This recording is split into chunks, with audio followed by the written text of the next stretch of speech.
Right, honourable colleagues, ladies and gentlemen, it's great to be amongst friends and cross-party colleagues again to support the Iranian people in Iran and the brave protesters and women across Iran.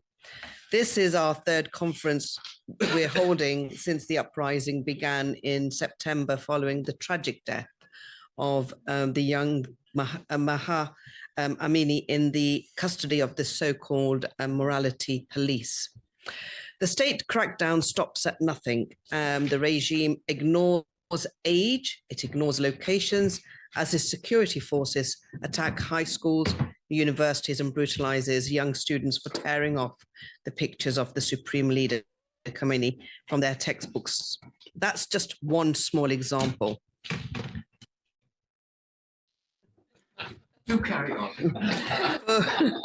So in the many instances, these attacks have led to the deaths of young people, and for me, particularly the deaths of young girls. Sadly, there are just too many to name in this one session of the deaths of all of those that have sadly lost their lives in this incredibly brave fight. But we do know, as Matthew has just mentioned, the two young men who were hung on cranes just this week gone. And it just demonstrates really the cruelty of the Iranian regime. Matthew also pointed out the recommendations, the suggestions to the UK government and others across the world on what needs to be had. And for time purposes, I won't repeat them.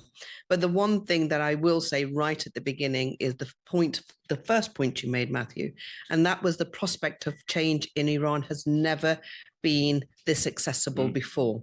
It is time to recognize that the right of Iranian people to defend themselves has arrived. And it is a time now for them to take it into their hands to overthrow this dreadful regime.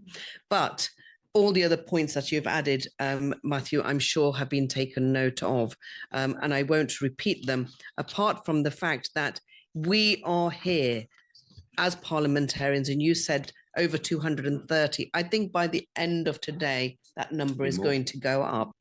So we thank our colleagues from both houses. We thank all parliamentarians actually from across the globe, particularly our European friends who have been a very strong voice in this.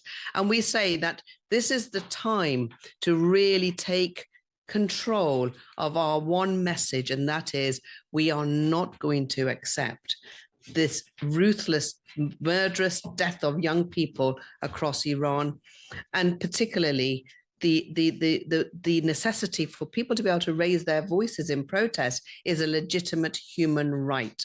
And therefore, if the regime wants to demonstrate that they are taking note of human rights, then they have got to allow for this as a lawful protest and not hide behind the morality police and the security police, which they are doing at this present time.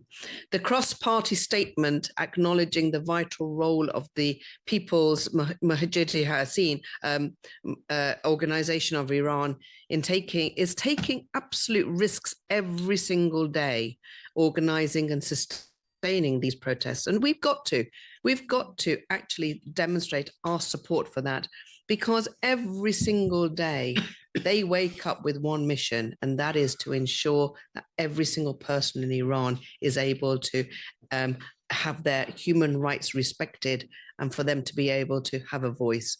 Up until that point, though, it is incumbent on all of us parliamentarians to be able to be those voices. And I really do thank our current Foreign Secretary for what he took as a decision in making sure that he brought in the most senior Iranian diplomat to the FCDO to explain the actions of what is taking place in Iran today, because it is those strong gestures of governments like the UK that coalesces other governments to also take a strong, firm position.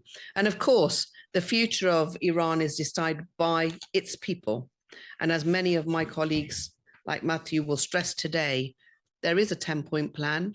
It's a plan that makes Iran a secular country, democratic country, where people of all backgrounds will be respected. And I think that is why it's so important to take these opportunities to raise with you here at Parliament, but also online when people are listening, that the people of Iran are not alone, and that we need to stand shoulder to shoulder with them, whatever the sanctions are on us here. We have a sanction, but we can live our daily lives knowing that, you know, we are still safe because we are protected by a strong democratic position that UK allows for all of us to be. And on that note, I'll stop. Thank you very much.